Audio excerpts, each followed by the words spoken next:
Olá, sejam bem-vindos, sejam bem-vindas. Sou Eniel Santo e nessa videoaula iremos abordar 3 das muitas correntes da filosofia contemporânea: a fenomenologia, o existencialismo e o estruturalismo. E buscaremos analisar suas implicações para o pensamento pedagógico. Venham comigo nessa fascinante discussão. O século XX é marcado por diversas visões filosóficas que abordam problemáticas variadas em torno do conhecimento, da existência humana, da visão da liberdade. Enfim, o século XX apresenta uma multiplicidade de questões filosóficas. Lembre-se que a filosofia é um questionamento reflexivo, buscando compreender a realidade. Na Idade Moderna, por volta dos séculos XVII e XVIII, a questão filosófica era como se dá o conhecimento válido, com implicações no campo da política, da liberdade e da sociedade, que conduz ao século XIX a corrente filosófica do positivismo, que somente considerava como conhecimento científico aquele baseado em fatos. Nessa época, surge a psicologia como ciência que também adota uma visão positivista ou um viés positivista.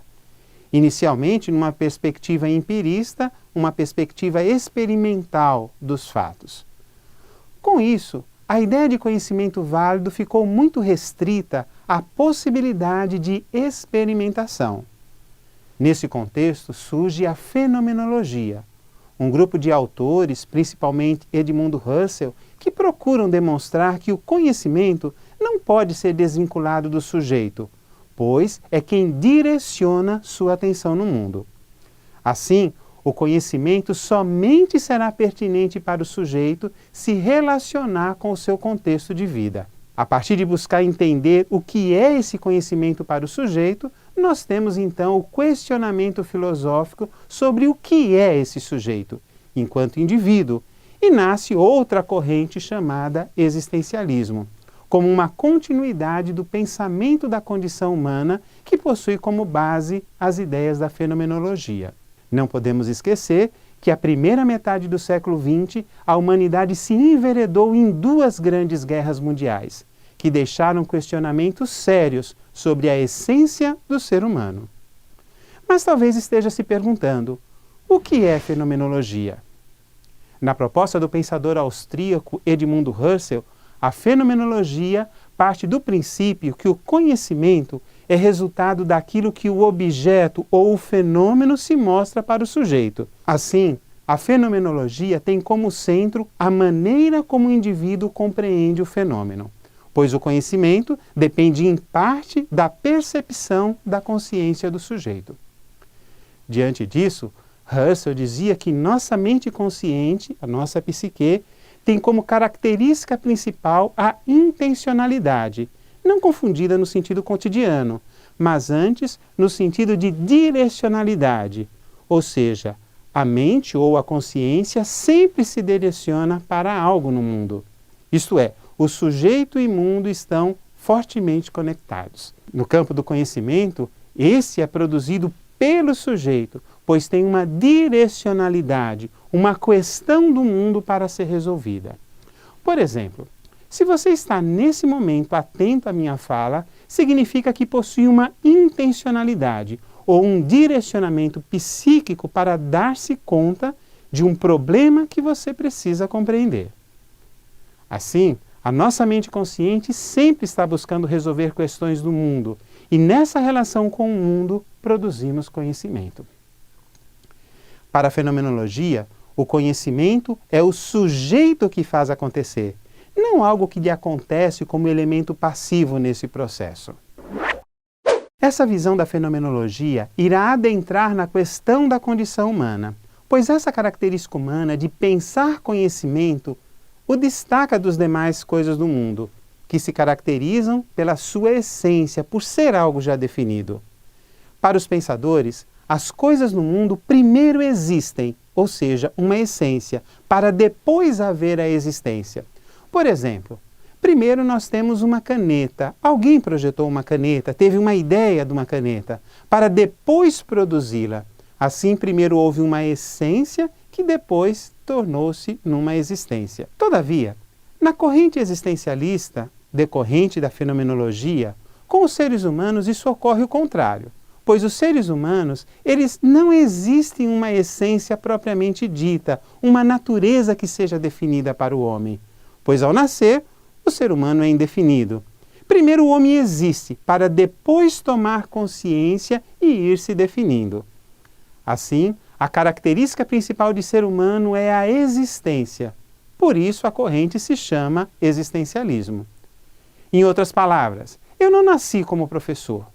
Eu me tornei professor, porque ao longo de meu processo de crescimento e amadurecimento profissional, eu fiz escolhas. Essa é uma questão essencial para o existencialismo. O homem, por ter consciência, é livre para escolher, sendo que tais escolhas é o que irá determinar o que a pessoa virá a ser. Portanto, para o existencialismo, ninguém nasceu pré-definido ou determinado, mas as pessoas vão se determinando, se definindo ao longo do tempo. Assim, nós nunca estaremos acabados, finalizados.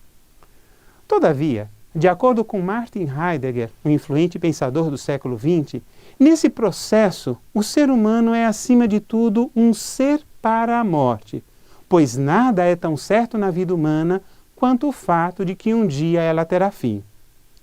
Interessante que essa visão filosófica somente é consolidada no século XX. Assim, o existencialismo apresenta como questão filosófica a liberdade do ser humano em fazer suas escolhas, bem como as responsabilidades advindas disso durante a sua curta existência. Essa ideia da direcionalidade da consciência humana levou filósofos tais como Paul Sartre a entender que a consciência é aquilo que caracteriza o homem como distinto dos seres animais. Nossa liberdade de escolha existe porque há uma consciência.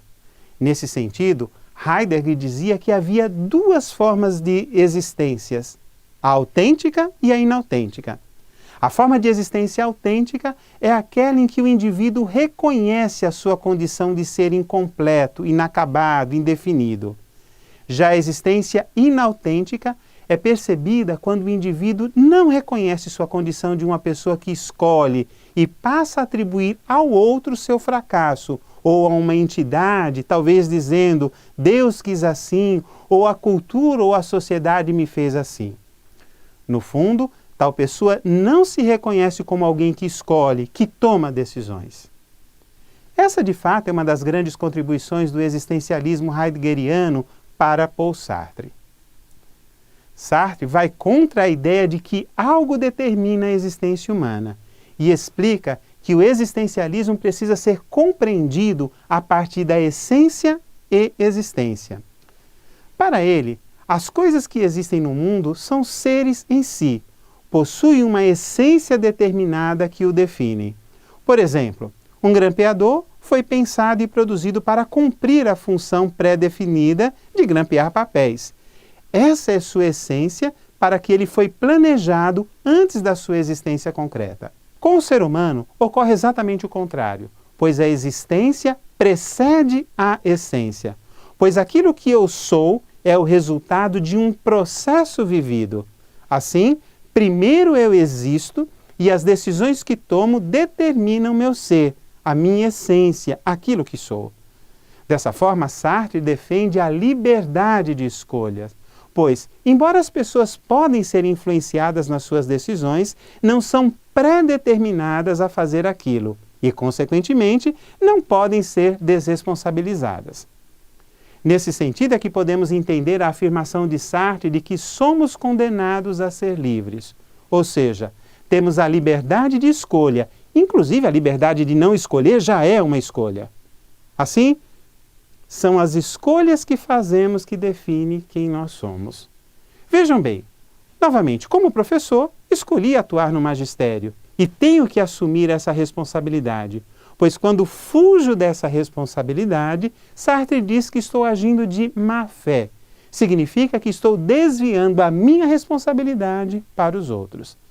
Daí, uma frase conhecida de Sartre ao dizer que o inferno são os outros, ou seja, quando o indivíduo não reconhece a responsabilidade de sua escolha e joga a culpa no outro. Isso é má-fé, de acordo com o pensamento sartriano.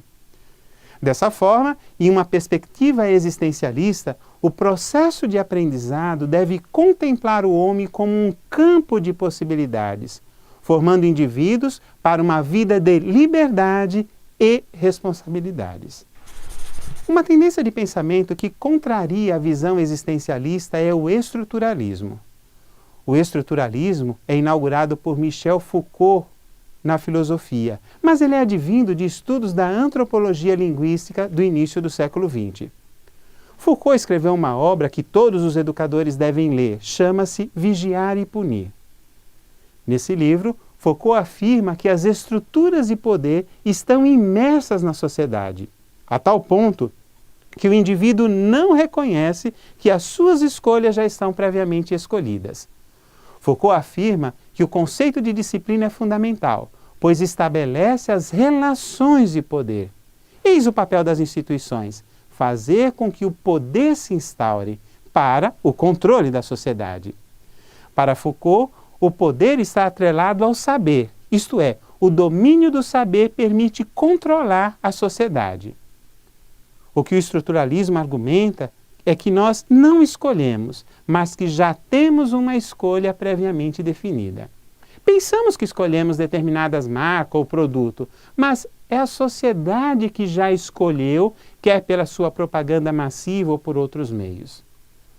Todavia, os últimos trabalhos de Foucault nos levam à prática da liberdade na educação, quando se depara com o conceito da antiga Grécia do cuidado de si como uma espécie de cultivo de si com o corpo, com a mente, com a cultura, entre outros. Assim, pensarmos a educação como um modo de cultivo de si, podemos observar uma educação que não somente tem um objetivo externo ao indivíduo, mas como um processo de construção do sujeito em que o objetivo é o sujeito a se construir.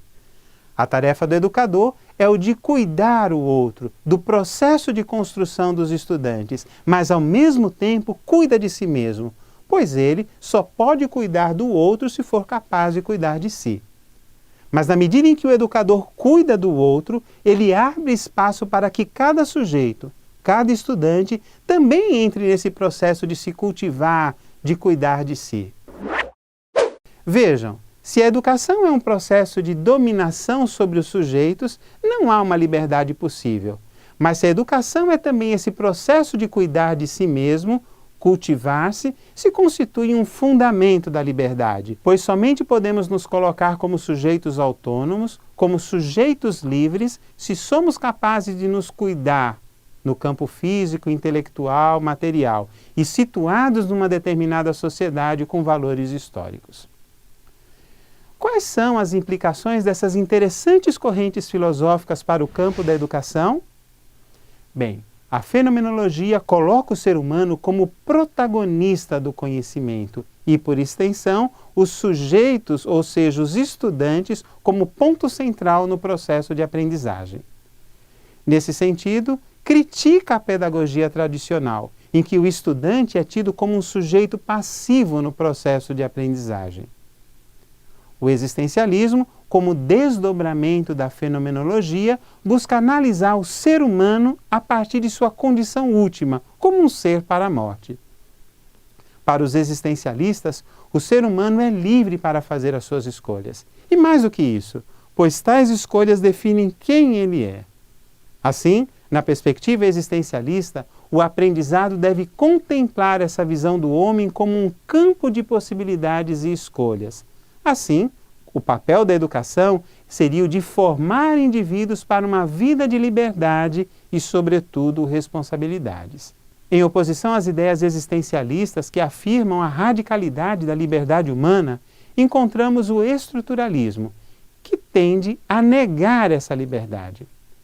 Para o estruturalismo, existem estruturas inconscientes que determinam o que um indivíduo ou grupo pode ou não pensar.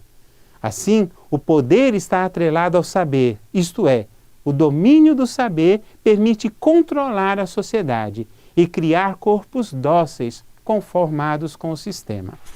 Aqui estão as principais referências dessa videoaula e recomendo que leiam os artigos referenciados. bem como assistam aos vídeos adicionais disponíveis no AVA, pois isso lhe ajudará a compreender melhor os pressupostos da fenomenologia, do existencialismo e do estruturalismo, bem como as suas influências na educação. Bons estudos e até nossa próxima videoaula!